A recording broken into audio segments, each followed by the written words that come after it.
Hey, welcome back. SHW Offroad. I'm Jake Tillman, and you're watching our daily series on all things vehicle-based adventure travel. Today on the docket, it's tire pressure. More specifically, tire pressure off-road. This is a message for just people that need to know the basics of, when, why, where we take pressure out of our tires for off-road travel, but it's also for the guys out there that just maybe have been wheeling for a while but don't find it necessary or don't want to take the time to do it, especially on what we might consider easy or moderate trails. Why maybe you should reconsider that. There, really, in my mind, you can categorize why you should do so in three categories.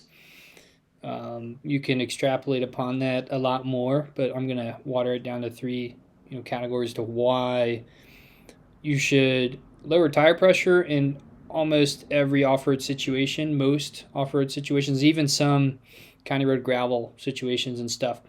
You can break it down to traction, ride quality, and lastly, kind of related to traction, is tread lightly principles. So traction first. When you lower air pressure, you enlarge your footprint, which gives you better traction. Better traction usually equals less damage to your vehicle. You're not as hard on your vehicle. It can also lead to more efficient trail rides, especially in groups. The less you have to spin tires or the less you get stuck due to lower tire pressure, the more efficiently you can get through a trail and enjoy a trail. Traction is probably the biggest reason you want to take air out of your tires. How far? We're not going to really cover what tire pressure to go down to because it's super variable. I'm going to have a link to an article. I'll show you that article now. I'll put a link in the description for you to check it out. I think you can find it if you go to Google and you just search, let's see, if you just search tire pressure off-road, there's an article out there by OK Four-Wheel Drive. Dixie does a good one too. But there it is. OK Four-Wheel Drive will go into certain pressures made to go down to, devices around tire pressure, stuff like that. They're a store, right? They sell accessories and stuff. They sell a ton of stuff. So they're going to get specifically into products, and they're going to try to sell you stuff, which is great because there are things you should buy around that. But they'll get into the where, why, and how a little bit more.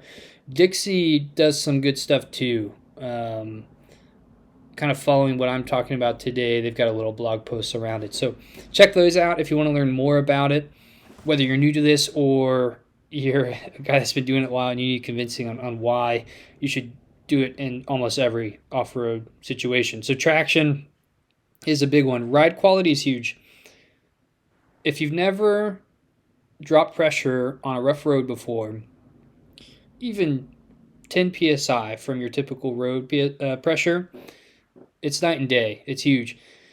And the off-road, and having more comfort off-road, in the cab, which is huge on its own, but also it's big on your vehicle. Being able to essentially increase the dampening at the wheels will transmit less vibration and harsh events into the vehicle itself, which over 100, 200, 300,000 miles of hard driving will increase the life of your vehicle. This also goes hand in hand with disconnected sway bars and solid axle vehicles. I've kind of learned this lesson the hard way in my vehicle. I drive a Jeep, solid axle up front, and there have been many instances where I just didn't want to take the time. I've got manual disconnects to disconnect my sway bar and air down. I've paid for it. My front end has had to be rebuilt because of it. I've had some issues with damaging my reservoirs on my BP51s because I didn't disconnect my sway bar.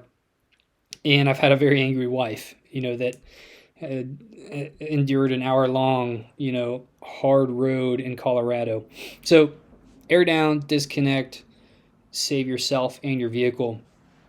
the trouble. Lastly, tread lightly. If you don't know what tread lightly is, you probably heard of it. It's a big initiative. I'm a master tread trainer. Quick plug, in the Midwest, there's not a ton of us. So if you need training for your group, or if you just want to learn more about tread lightly, reach out to me. You can find my contact info on the website, shwoffroad.com, and we can talk tread lightly.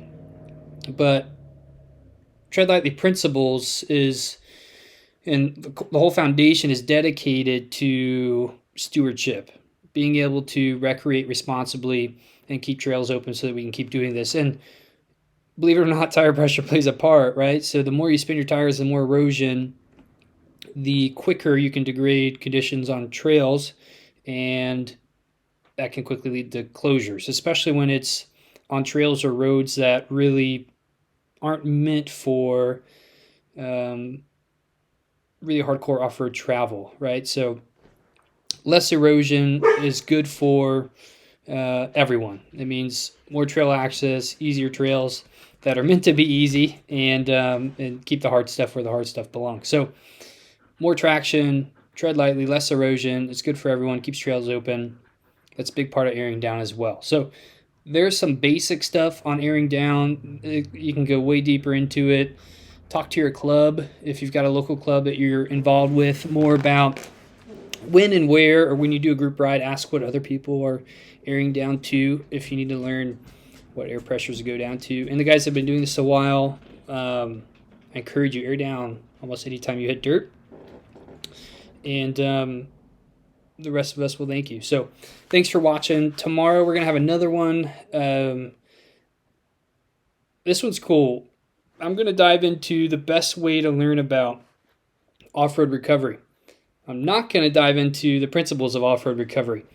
I'm going to teach you how to learn and how to be taught about off-road recovery in a quick video tomorrow. So tune back in. I'll have some cool insights. This series is me, you, my computer, no production, no animation, no bumpers or anything like that. And it's to the point. So I hope you're enjoying this. If you are, like, subscribe, leave a comment. If you aren't, like, subscribe, leave a comment. Tell me why not. And keep tuning in. We'll see you tomorrow with off-road recovery. All right, bye-bye.